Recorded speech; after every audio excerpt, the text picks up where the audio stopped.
What's going on, everybody, and welcome to another episode of The Other Side of the Firewall, where we discuss the latest and greatest of cybersecurity news. I'm gonna get through it, as well as we highlight those movers and shakers and glass ceiling breakers. My name is Ryan Williams, and as always, I'm joined by Shannon Tynes What's up? What's up? and LeVon Maynard. What up? All right, make sure you listen to Monday's episode where I did that actual intro right. Today's episode will be also very exciting. Make sure you stay tuned throughout the week. So like I said, on Monday, we had a pretty good discussion concerning a woman of color going back to her hometown. Today, it's also a good discussion. I won't spoil it for Shannon, who's going to lead it. And then on Wednesday, we'll go into a discussion on privacy. And then Friday, we'll do the weekly rundown where we discuss just all the things that we've consumed over the week and how we feel about them. So movies, TV shows, things of that nature. Please like, share, subscribe with your friends. And without further ado, I give it to Shannon. All right. So this article is from nextgov.com and it's written by Miriam Baksh. I hope I'm saying that right. Baksh, Baksh. But so the title of this is White House tasks NIST with producing another cybersecurity framework, right? So what NIST is the National Institute of Standards and Technology. And what they're going to do now is they're going to work with major tech and insurance companies to create a new framework to help companies build more secure software, according to White House release, right? So what this really is, right? So I read through this article and I started going through some of the links on it. And this actually goes back, believe it or not, this kind of has roots in the stuff that was brought up back in 2009. Now, where this kind of links up, right, is that the current administration, right, President Biden, remember he was VP back in 2009, right? So this may have been something that was kind of in his wheelhouse for all these years that he thought about, especially now with cybersecurity taking the hit that it does, right? But what NIST is, though, is it's kind of cyber standards that you go by, especially in the DoD, right? With how you're going to secure your systems when it comes to cybersecurity, what you're going to do, how you're going to do it, when it comes to training, when it comes to setting things up, account management, you know what I mean, things of that nature. There's a whole litany of things that go into this, but one of the things that came up out of this, though, was they reference to so the Biden administration, President Biden's administration, had a meeting with private sector leaders, and he talked about some cybersecurity initiatives, right? And some of the things that came out of this, right, which were, so the NIST thing came out of this, right? They're going to collaborate with the industry and other partners to develop a new framework, right? Okay, we get that, but they also announced a formal expansion of the Industrial Control System Cybersecurity Initiative to a second major sector. And you want to guess what that sector was? Natural gas pipelines, right? Sound familiar, right? Like we know why that is. That. Right? Yeah, I remember that, right? That was in the not too distant past, right? But yeah, so it's one of those things where it doesn't seem like it's really lip service, because they are putting money and they are putting action behind the things they've been talking about with cybersecurity, right? Apple, they had conversations with them.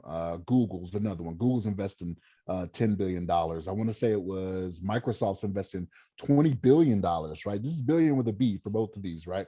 So over the next 5 years, for both of them, 10 billion and 20 billion over the next 5 years. And what they're going to try to do is they're going to try to integrate cybersecurity into advanced security solutions. So pretty much what that sounds like to me, right? And I'm taking a guess at this, right? Because nothing formal has been laid down, is that they're going to start incorporating the security in the beginning, just like we talk about all the time here, right?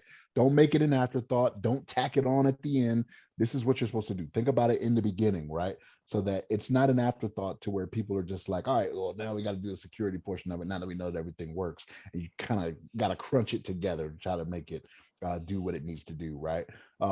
But yes, this is one of those things where they talked to all these people. There's going to be money invested into it. And another thing that came up out of this, again, that went back to 2009, was cyber insurance, right?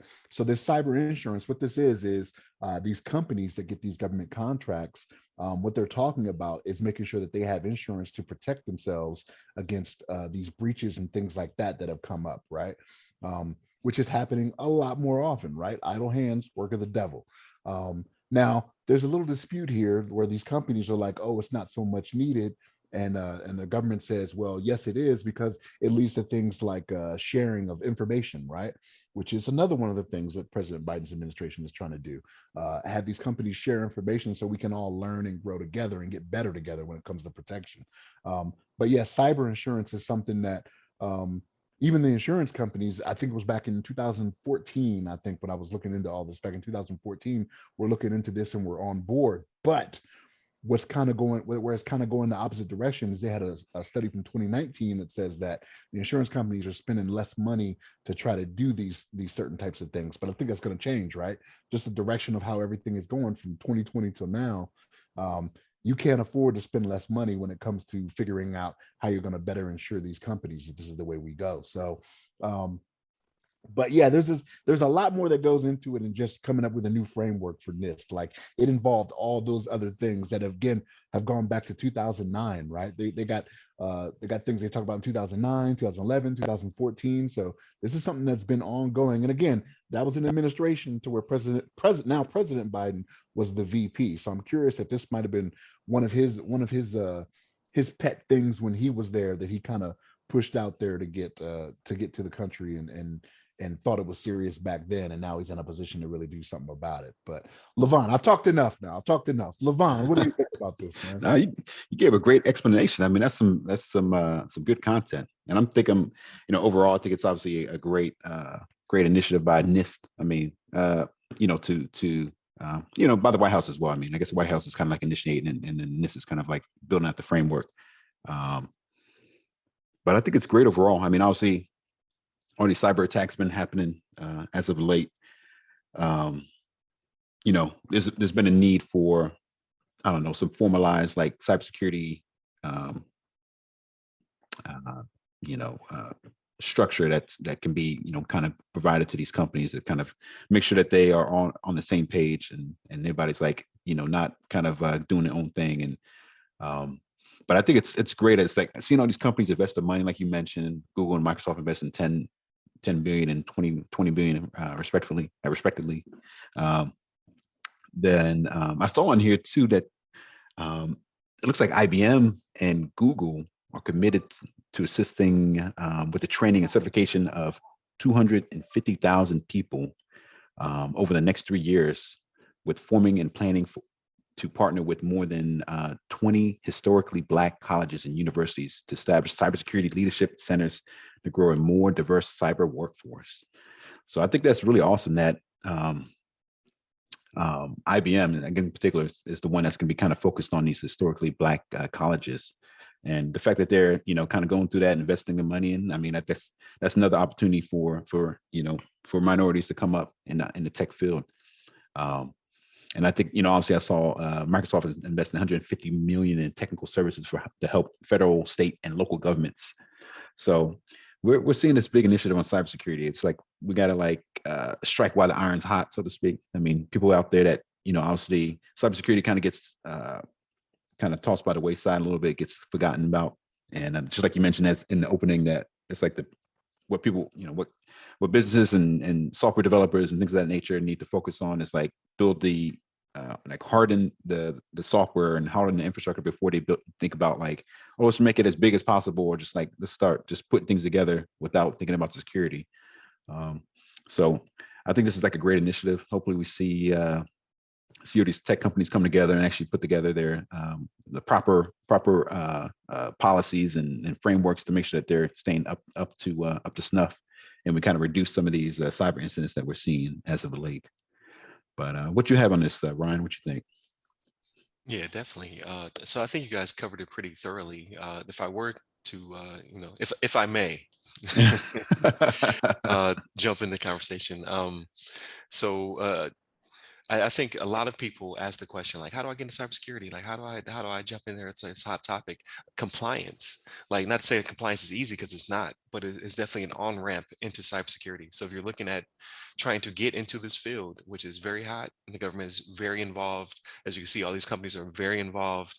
Every week we talk about a pipeline getting hijacked, or water supply getting poisoned, or all these things. It all starts with compliance. Like, it has to be baked in. Like, And it's not that again, it's not that compliance is easy. It's just like you can't jump into an analyst job, or you can't be a forensics person or a threat hunter right off the bat.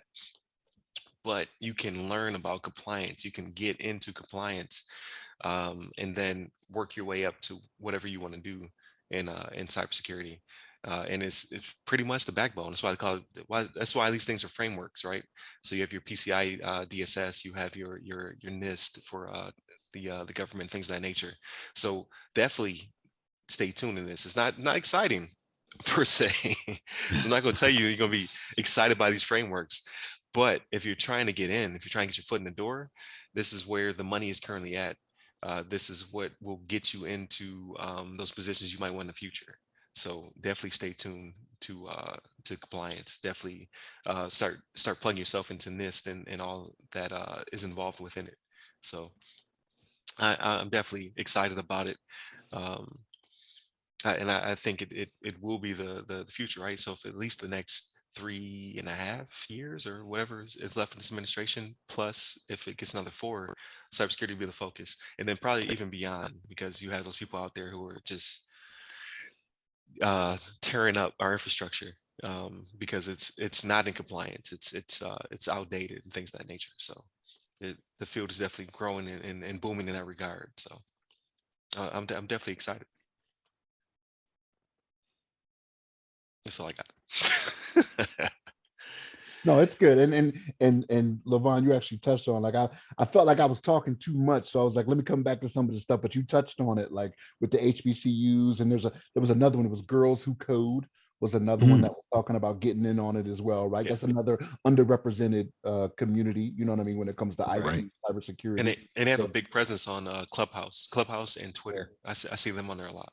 Okay, there you go. But yeah, they talked about getting in on this as well, and doing some stuff. Let me get the specifics of it, of what they said they're going to do. Hold on, I don't want to just say, oh, they're going to do some stuff, because I don't know, because I thought the name was cool. I was like, Girls Who Code. Okay, they'll establish a micro credentialing program for historically excluded groups in technology. So they're not even doing it for just girls. It looks like it's historically excluded groups in technology. So it doesn't say specifically, female, male, or anything like that. But good for them, though, for getting out there and jumping in front and jumping on this as well. Yeah, definitely. So another good conversation. Thank you, LeVon. Thank you, Shannon. It's always good talk. Thank you for listening. Please continue to tune in. I was going to do this at the last episode, but if you listen to Monday and now you're listening to Tuesday's episode, we're near 100. So we did 92 last week. So this week we'll hit 96. So we're almost at 100 episodes. So I didn't do this on purpose. Like, the timing just worked out just right. So next week we'll literally end on episode 100. So please continue to like, share, subscribe. Please continue to check out our social medias, which you can access through www.theothersideofthefirewall.com. You can hit us up personally. I am at RYRY Security Guy. That's RYRY Security Guy. I'm on Clubhouse, Twitter, TikTok, and LinkedIn. And you, LeVon? Hit me up on the Twitters at LeVon Maynard. There it is.